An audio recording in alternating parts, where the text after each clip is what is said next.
अब इस डिस्क में जो मास है इसका वो m कर देते हैं, और इसका जो रेडियस है उसको r कर लेते हैं, और इस पे कोई फोर्स हम एक सेंटर से, बात को समझना, सेंटर से यहाँ x डिस्टेंस पे अप्लाई करते हैं ऊपर की तरफ, इस तरफ कोई कांस्टेंट फोर्स है ये। तो इन्होंने कहा साहब इसके जो एंगुलर और लीनियर एक्सेलरेशन होंगे वो क्या होंगे। फ्रिक्शन अभी नहीं है, अभी नहीं है फ्रिक्शन, फ्रिक्शन वाली कोई बात अभी नहीं है। तो जब मैं लीनियर एक्सेलरेशन की बात करता हूँ तब तो फोर्स सीधा m में ही हो जाएगा ना, तब तो वो यही मान के चलेगा कि वही सेंटर पे लगे हैं, आगे खींच लो। हम्म। हाँ, तो जब मैं देता हूँ लीनियर मोशन की बात करता हूँ मैं, तो उस केस में क्या होता है, F equal to M A. तो F और मास m हो गया, ये a हो गया, तो a जो बना सेंटर का, जो a बना F बाई m, ये क्या है, a सेंटर ऑफ मास, या COM लिख देते हैं। अच्छा, एंगुलर कैसे बनेगा, एंगुलर मोशन,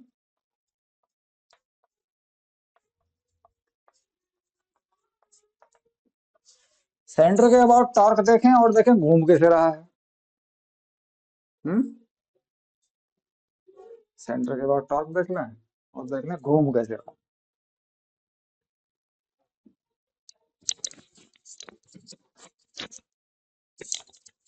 हाँ, एफ होगा और फिर आई अल्फा, एंगुलर एक्सेलरेशन, क्योंकि इसमें तो मोमेंट ऑफ इनर्शिया का यूज होता है।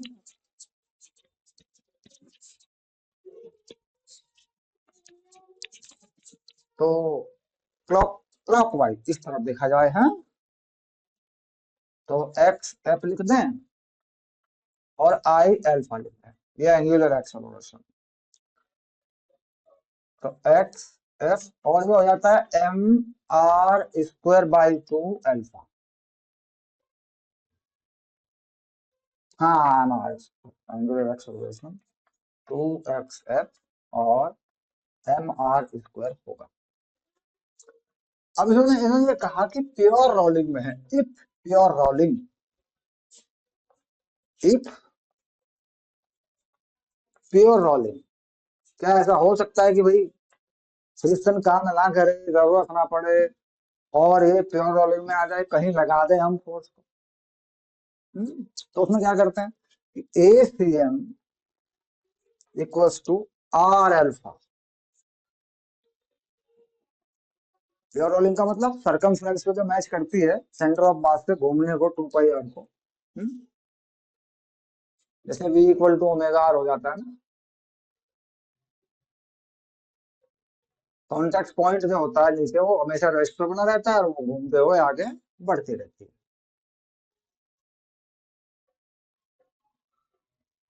नहीं नहीं नहीं यार, उसे अभी अभी नहीं लगाया, अभी हम देख रहे हैं कि उसकी जरूरत पड़ेगी कि नहीं पड़ेगी। क्या ऐसा हो सकता है कि उसके बिना भी ये प्योर रोलिंग में चले, मतलब उतना टॉर्क बन जाए जितना कि एम में बनता है। तो फिर देखते हैं क्या कहानी बनती है। तो हमने क्या कहा कि भाई एफ बाई एम जो है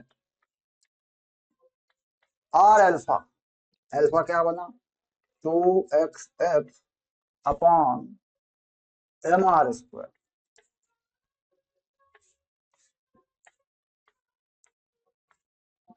तो x कितना हो गया, r बाई 2।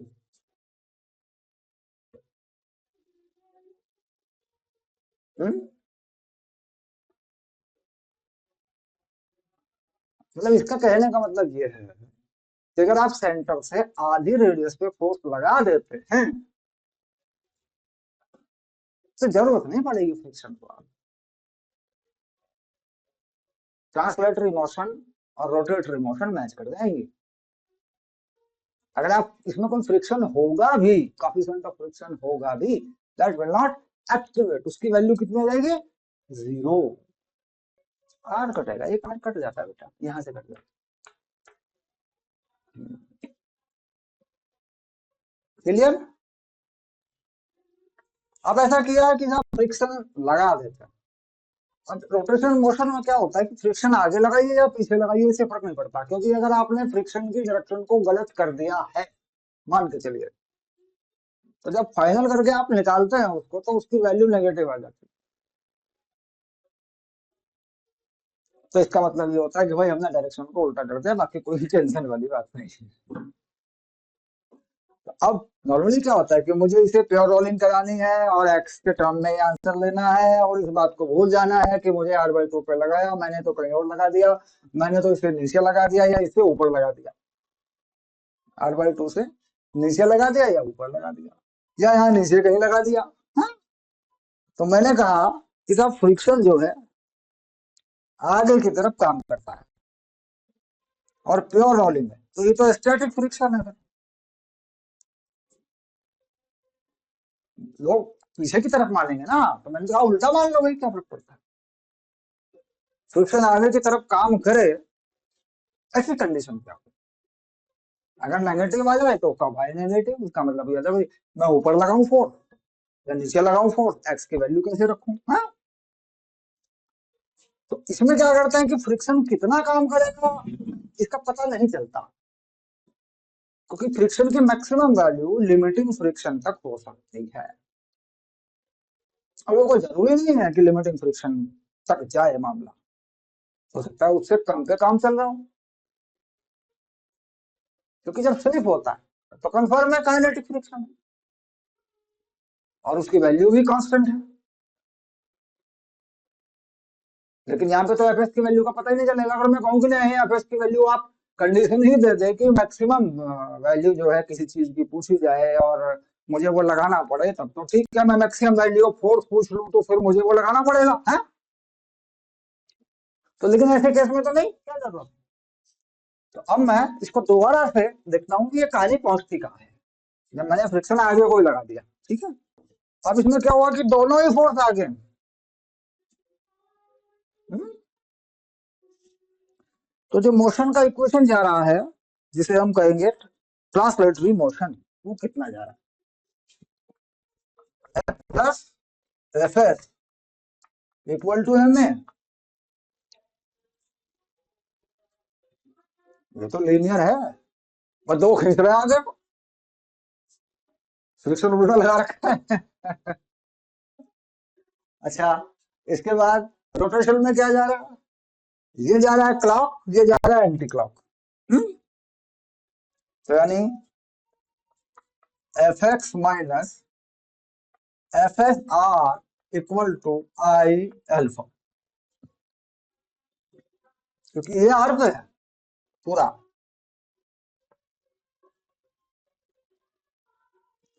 अब देखते हैं क्या कहानी बनती है। और प्योर रोलिंग है, घुमा रहे हैं, घूमते हुए चल रहा है, तो ए आर अल्फा भी है।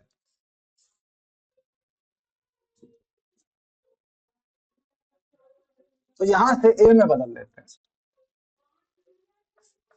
F X minus F S are और आई ए बाई आर, ऐसा हो गया।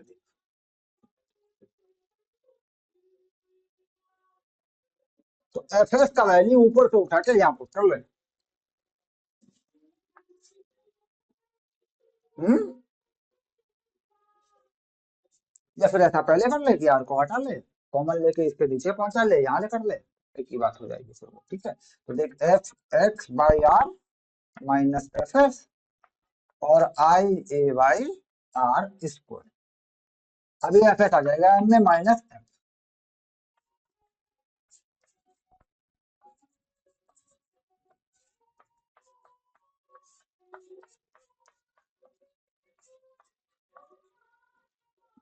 आ गया। चलो आगे बढ़ते हैं। F X by R minus M A plus F I A by R square, यहां तक पहुंच गया मान लो।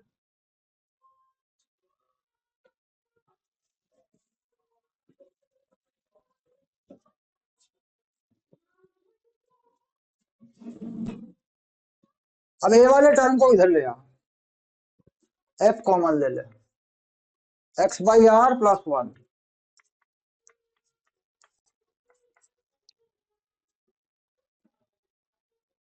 और I a upon are square plus m है।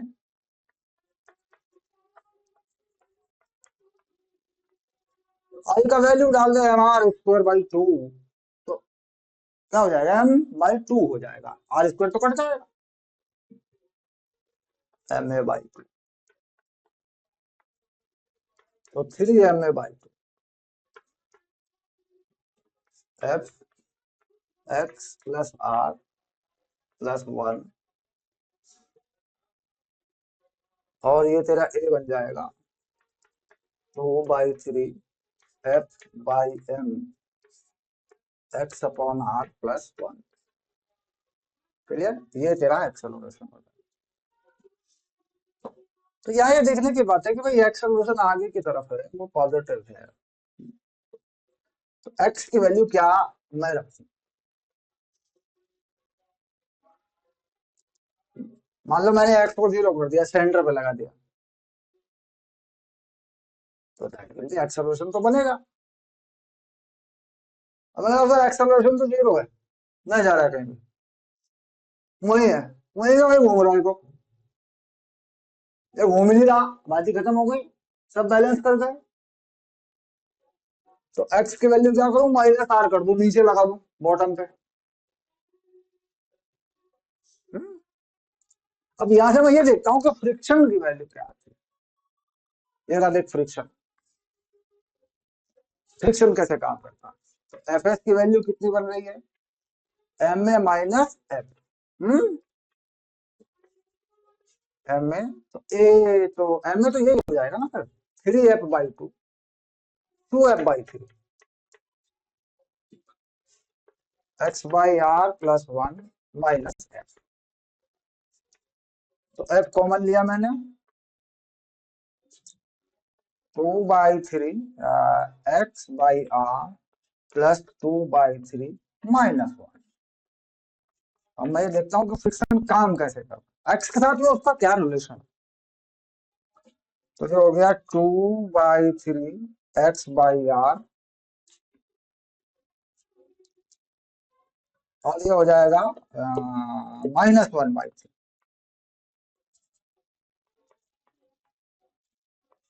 ये आ गया एफ एस, थ्री बार ले सकते हैं, ये रहा, ठीक है, यहां से हट गया, तो टू एक्स माइनस वन, यानी अगर मुझे फ्रिक्शन आगे की तरफ ही चाहिए, हम्म, तो इसका मतलब होता है कि मेरा टू एक्स बड़ा होना चाहिए वन से, हाँ, वन बाई मतलब आर से, यानी एक्स बड़ा होना चाहिए आर बाई टू से, यानी मुझे ऊपर लगाना पड़ेगा बेटा, यहां से ऊपर, क्यों, क्योंकि ओवर स्लिपिंग करेगा, वहीं पे स्लिप मारेगा, घूमेगा, फिर टॉर्क ज्यादा हो जाएगी ना फोर्स की, तो फ्रिक्शन की जरूरत आगे को पड़ेगी। कई बार क्या होता है कि गाड़ी एकदम एक्सेलरेट कर दी, पहिया खड़े खड़े घूम रहा है, तो वो कहानी हो जाएगी। तो एक्स को कहाँ करना पड़ेगा मुझे इस केस में, आर से ऊपर करना पड़ेगा, तब ये वैल्यू पॉजिटिव बनेगी, यानी आगे की तरफ फ्रिक्शन लगेगा। अगर मैं इससे नीचे रखूं तो फ्रिक्शन पीछे की तरफ लगेगा, फिर उल्टा हो जाएगा, फिर वो नेगेटिव हो जाएगी वैल्यू। और अगर आर बाई टू को रखूं तो कहीं भी जरूरत नहीं पड़ेगी फ्रिक्शन की, क्योंकि देख वैल्यू जीरो आ जाएगी, होते हुए भी काम नहीं करेगा, फिर ऑलिंग मेंटेन हो जाएगी। क्लियर, हाँ, तो बात समझ में आ रही है, आर्गुमेंट कंफर्म हुआ।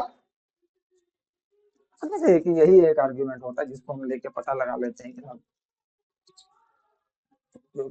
आगे मान ले या पीछे मान ले, फर्क क्या पड़ता है? अगर हम प्रैक्टिस करते हैं, कुछ क्वेश्चन बना लेते हैं, तो वो तो क्वेश्चन देख के ही पता चल जाता है भैया होना क्या है इसमें।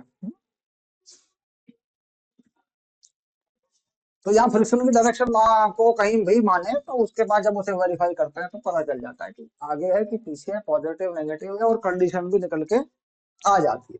अब सवाल ये होता है कि क्या इस तरह का कोई टर्म या कोई बात जेई मेल में आ जाती है कि नहीं आ जाती है? तो नहीं आ जाती।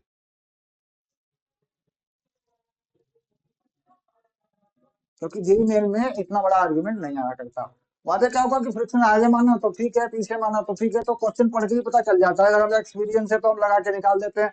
हो सकता है एक्सप्रेशन की वैल्यू नेगेटिव आ जाए तो हम माने यार पीछे मान लिया होगा, चलो ठीक है पॉजिटिव, लेकिन वैल्यू तो आ गई ना, उठा के टिक मार दो। और दूसरी बात यह है कि रोटेशन के क्वेश्चन को पढ़ के पता लगाने की भैया हो रहा है कि नहीं। हाँ, क्योंकि 25 सवाल हैं, पहले वो सवाल देखें कि जो हो रहे हैं, दाएं दाएं दाएं दाएं, और आंसर तुरंत भरते जाएं। बच्चे क्या करते हैं, साहब टिक कर लेते हैं पहले, आंसर बाद में भरेंगे तो भूल गया। करते जाओ करते जाओ करते जाओ करते जाओ। हाँ, हाँ, कंप्यूटर में भरना है और वो बेटर है। अगर ऑनलाइन है तो फिर वो वहीं का वही अपना चलता ही रहता है फिर तो। पढ़ो देखो चल मेरे भाई, पढ़ो देखो चल मेरे भाई। अच्छा, रफ कॉपी के लिए पन्ना मिलता ही होगा। अब ठीक है, क्या करना है? ऑप्शन को रिकरेक्ट करने का तो ऑप्शन रहता ही है ना, एक बार फिल्टर कर लो, बस सबमिट कर दो। ठीक है, लिख दिया, कर दिया नोट इसको। तो ये एक इंक्लाइन प्लेन है जिसपे कोई रोलिंग बॉडी में यहाँ से छोड़ दूंगा। हो सकता है डिस्क हो सकता है सिलेंडर हो सकता है एक सॉलिड स्फीयर हो सकता है एक होलो स्फीयर हो सकता है रिंग हो। हम्म? मैंने कहा साहब ये प्योर रोलिंग करते हुए नीचे की तरफ बढ़ रहा है, और ये है एंगल थीटा। तो इसका जो एक्सेलरेशन है सेंटर ऑफ मास का, वो कितना होगा? इसका अपना मास m है। यहाँ पर जो फ्रिक्शन कॉफिशिएंट है वो मैंने दे दिया आपको, म्यू एस है। अब काम कितना कर रहा होगा ये अलग बात है,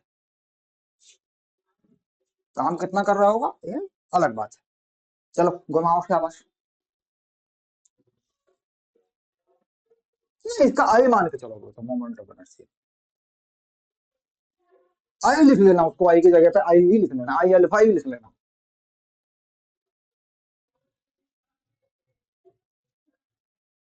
नहीं, आई का वैल्यू मत डालना भाई, आंसर तुम में तो आई चला जाएगा ना फिर। हाँ, तो वहां आई आई पड़े रहने देना, फिर एक आई में फॉर्मूला बन जाएगा तो किसी का भी डाल के निकाल लेंगे इसमें क्या। इसका रेडियस क्या कर ले, आर कर ले, इसका रेडियस ये आर कर लेते हैं। अच्छा, ऐसे केस में क्या होता है, फ्रिक्शन पीछे ही लगता है, क्योंकि चिपका के रखना है यहाँ पे। हम्म? इस पॉइंट को पकड़ के रखना है तभी तो घूमेगा। तो कुछ, क्योंकि बाहर से कोई फोर्स इस पर टॉर्क डेवलप करने के लिए नहीं लगाई गई है, केवल फ्रिक्शन ही ऐसा है जो इसे घुमा रहा है। क्योंकि जो वेट लगा है mg वो तो इसके सेंटर पर है, वो तो नहीं घुमाएगा ना इसको। एक्सेलरेशन,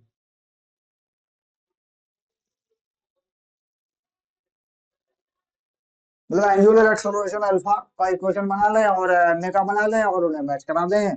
फ्रिक्शन और mg साइंस है थीटा या कॉस थीटा, जो भी करना है वो लगा लें अपना। mg theta, mg sine theta, और 1 plus I upon are square. Very good, ठीक है। अब इसमें ये देखना है कि ये एंगल जो है ये मैं कितना बढ़ा दूं कि प्योर रोलिंग होती रहे, यानी मैक्सिमम फ्रिक्शन अप्लाई कर दूंगा। Mu S M G cos करना। तो यहाँ से ये भी देख ले तो कि फ्रिक्शन फोर्स की वैल्यू क्या आ रही है, क्योंकि इसमें तो म्यू एस कहीं आएगा नहीं। तो उसमें क्वेश्चन में कहीं ऐसा लगा होगा, वो एफ एस की वैल्यू निकाल के उसे mu M G cos theta बना ले, और वहां से टेन थीटा का वैल्यू आ जाएगा तेरा एक। तो कह रहा है जी इससे ऊपर अगर एंगल बढ़ाऊंगा तो स्लिप हो जाएगा।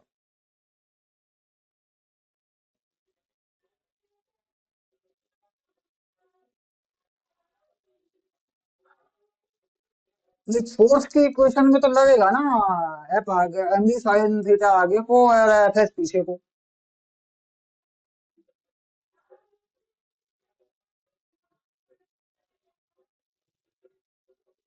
एक मिनट एक मिनट एक मिनट, बात को समझ। एम जी साइन अल्फा। हम्म, हाँ थीटा या अल्फा जो भी एंगल है that is not, m ji sine theta minus F s, ये पीछे की तरफ लगी फोर्स है ना, तो ये हुआ एम ए। और जो टॉर्क है वो जो टॉर्क है वो फ्रिक्शन का। हाँ तो R F S equal to I alpha, ये है।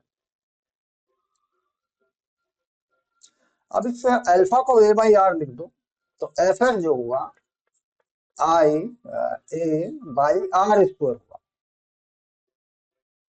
तो इस एफ एस को यहाँ लिख दो।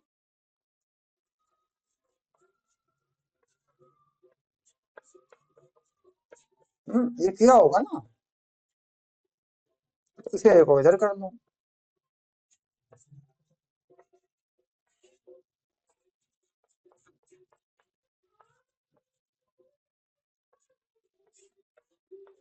ये बना ना। अब इसमें फ्रिक्शन फोर्स देख ले क्या बन रही है, फ्रिक्शन फोर्स वहां से पता चल जाएगा ना फ्रिक्शन फोर्स के बारे में। ये रही थी फ्रिक्शन फोर्स, आई ए, ये रहा ए,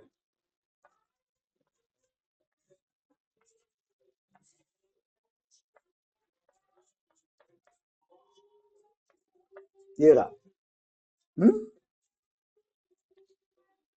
अब इसमें क्या नाम, इसकी वैल्यू मैक्सिमम कितनी हो सकती है, म्यू एस एम जी का, क्योंकि नॉर्मल रिएक्शन कितना हो जाता है। हाँ और पीछे की तरफ लिमिटिंग फ्रिक्शन म्यू एस के साथ चल जाता है, तो mu S M G cos theta I M ji sine theta M plus I upon are square, ऐसा हो गया। ये एम जी हटा ले। हम्म, और ये टेन थीटा बना ले, बाकी को इधर पहुंचा ले। Mu S M plus I by R square upon I, ये बना टेन थीटा।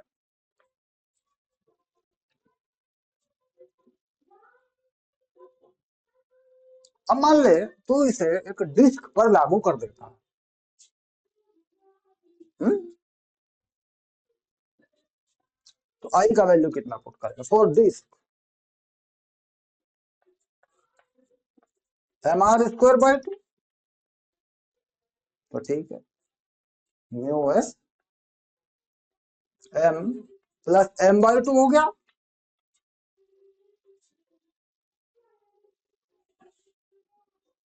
और नीचे क्या है आई, एक मिनट कहीं कोई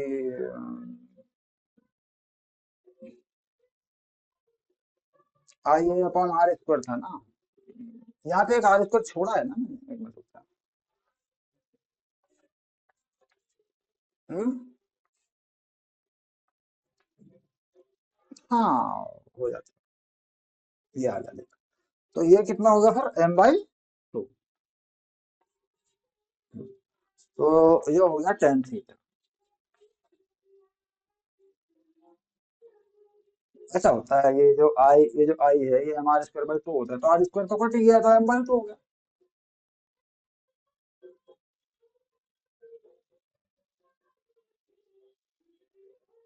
M R square by two हो रहा था, तो एम बाई टू तो होगा।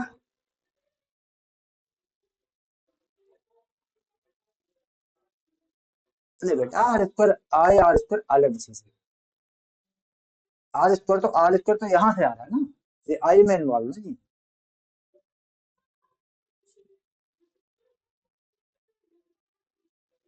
एम आर स्क्वायर यहाँ पुट करके देख, M are square by two put करके देख, तो एम बाई टू आएगा, तो और कट जाएगा, m/2 आएगा। तो 2 कट जाएगा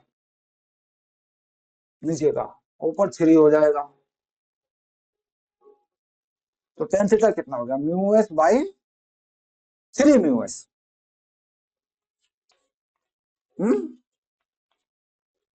तो 3 म्यू एस हो जाएगा। यानी अगर आपने कोफिशिएंट ऑफ फ्रिक्शन यानी मैक्सिमम एंगल लिया कितना थीटा, अगर आपने बढ़ा दिया टेन इनवर्स 3 म्यू एस से, तो रोलिंग नहीं होगी, स्लिप होकर भाग जाएगा नीचे डिस्क जो है। तो इसी केस इसी तरीके से अगर सॉलिड स्फीयर लगा लूं या होलो स्फीयर लगा लूं या रिंग लगा लूं, तो उनके एंगल अलग अलग आ जाते हैं। और अगर इस कहानी को ना करूं, उन एंगल से कम रखूं, तो उस केस में फ्रिक्शन का वैल्यू म्यू एस के टर्म में नहीं आता, उसकी जरूरत नहीं पड़ती, जितना काम कर रहा होता उतना आता। चलो हो गया, नोट कर दिया, चलो कर ले, देख ले। लेकिन कहा साहब एक हमारे पास एक रोड है, बार है एक, जो यहाँ हिंज है, यहाँ पे बार है ना, ये तो जमीन है, टेबल है,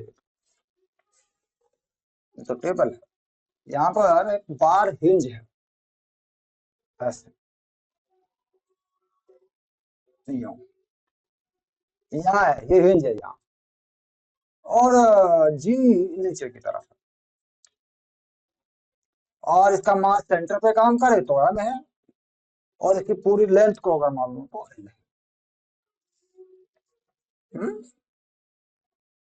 ठीक है, तो कहता है इसको थोड़ा सा हिला दिया मैंने,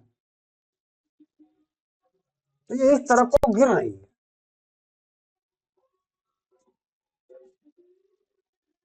हम्म? तो देखिए 45 पर आ गई। हम्म? हम्म? हाँ मतलब इन्हें जरा सा जस्ट पुश कर दिया तो हिल जाएगी, गिर जाएगी, मैंने कोई फोर्स वोर्स तो लगाया नहीं, बस तो ग्रेविटी में आ गई ना,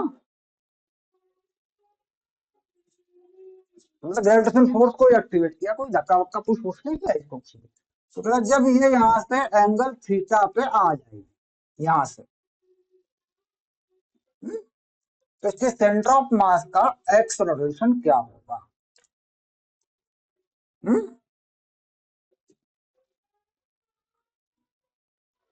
अच्छा, moment of inertia about one and आप जानते हैं, आई जो है अबाउट वन एंड आप कहते हैं, ओ देते हैं इस पॉइंट को, वो होता है एम एल स्क्वायर बाई 3, ये निकाल चुके आप। ठीक है, घुमाओ, टॉर्क वॉर्क लगाओ, एम जी पे एम जी का कॉस थीटा साइन थीटा लगाओ, फिर आई अल्फा बनाओ, देखो acceleration of centre of mass. हाँ हो गया,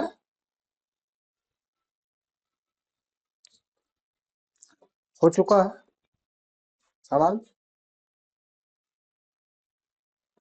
नहीं, ओमेगा तो एक अलग चीज है, क्योंकि वहां तो अभी तो एक्सलरेशन की बात हो रही थी, जब ये यहाँ आ जाएगी ना, तो एक मेरी बात सुनिए, तो नीचे की तरफ जो टॉर्क बनता है वो किसका बनेगा, एम जी का, और इस आर्म पे बनेगा, ये जो लेंथ है इस पे बनेगा।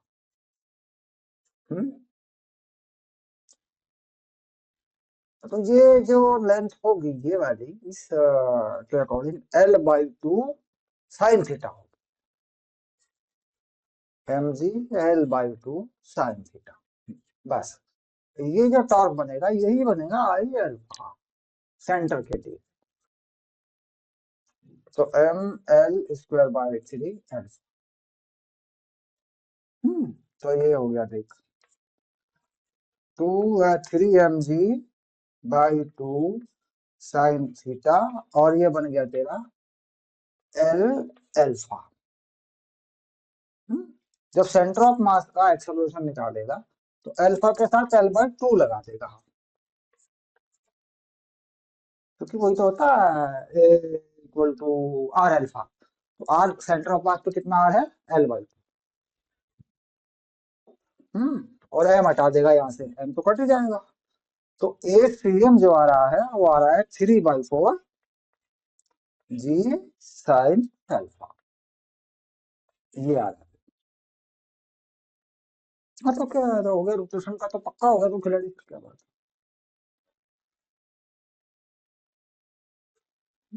हाँ भाई, रोटेशन का तो पक्का खिलाड़ी हो गया।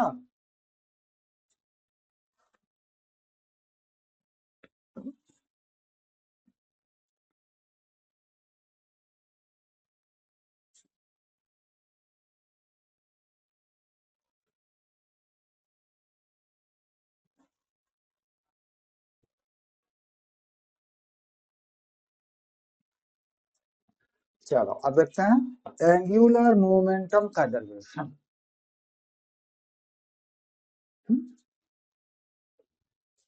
या फिर रोटेशन में आज थक गया क्या? हम्म कर ही लेते हैं क्या, फिर तो चलेगा ही फिर तो। अब 10 मिनट 15 मिनट में क्या होने वाला है उसमें, या तो मैच शुरू कर ले।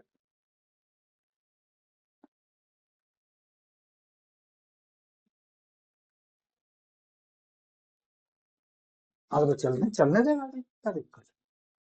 हाँ तो यहाँ पे हमारे पास एक डिस्क जो है नो रखी, जिसका मास जो है, इस वाले डिस्क का मास, ये बड़ी डिस्क है,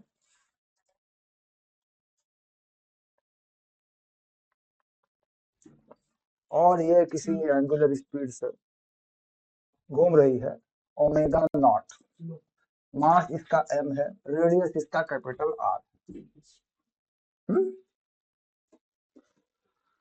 तो हमने आराम से इसके सेंटर से एक डिस्टेंस लिया एक्स, और यहाँ एक छोटी डिस्क रख दी जिसका रेडियस छोटा आर है, जिसका मास छोटा एम है।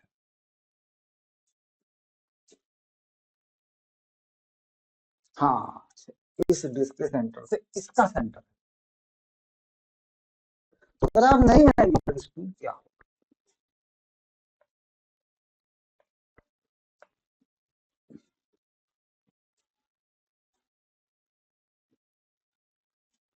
यानी तेरा पर्पज है पहला एंगुलर मोमेंटम, और जब दोनों मिलकर घूम रही है बाद का एंगुलर मोमेंटम।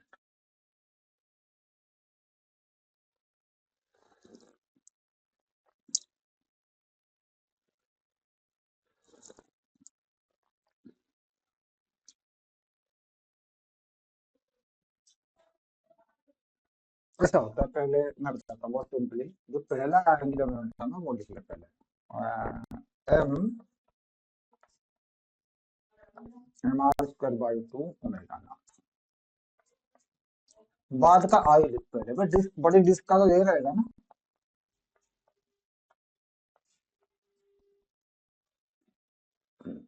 छोटे वाली का लिख ले, इस एक्सिस से कितना आएगा।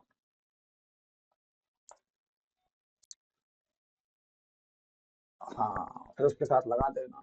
अब छोटे वाली का सेंटर के अबाउट क्या रहेगा? नहीं बेटा, ना ना, वो तो बारिश की बात है। पहले M are square by 2 plus M X square, बस ये नया ओमेगा।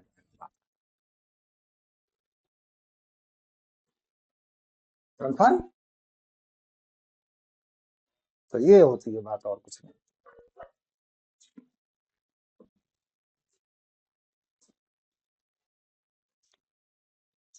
असली मटेरियल में एंगुलर मोमेंटम से रिलेटेड कुछ क्वेश्चन होंगे, दो चार लगा लेना। एंगुलर मोमेंटम कंजर्वेशन से रिलेटेड कुछ क्वेश्चन होंगे, लगा लेना। क्योंकि मैं कोई पकड़ूंगा तो डिफिकल्ट लेवल का क्वेश्चन पकड़ लूंगा, कोई फायदा नहीं है, दुखदाई हो जाएगी रोटेशन। इतनी रोटेशन समझ में आ गई है, और दूसरी बात इतनी तू कर भी रहा है। तो अब हमारा टॉपिक रह गया एनर्जी कंजर्वेशन।